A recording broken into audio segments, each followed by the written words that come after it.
في قرية صغيرة من قرى صعيد مصر، ولد صوت لم يكن عاديا، بل كان صوتا قدره الله ليصل إلى قلوب ملايين المسلمين حول العالم. إنه القارئ الذي لقب باء الحنجرة الذهبية، الشيخ عبد الباسط عبد الصمد رحمه الله.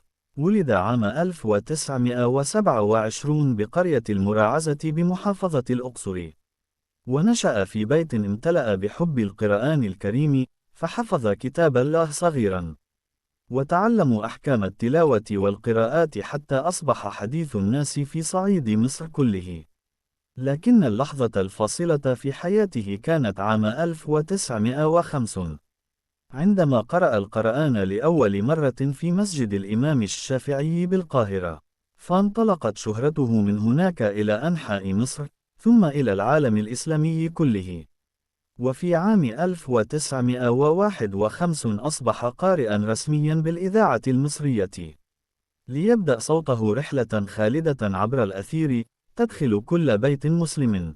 لم يكن مجرد قارئ للقرآن، بل كان سفيرا للقرآن الكريم في أنحاء العالم، فسافر إلى عشرات الدول، وكان سببا في تأثر الكثيرين بل وإسلام بعضهم عند سماع تلاوته.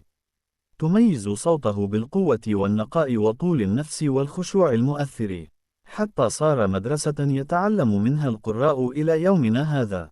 وفي 30 من نوفمبر عام 1988 رحل الشيخ عبد الباسط عبد الصمد عن دنيانا، لكن صوته بقي حيا، يتردد في المساجد والبيوت والقلوب. رحم الله الحنجرة الذهبية، الذي سيظل صوته أحد أعظم أصوات تلاوة القرآن الكريم عبر التاريخ.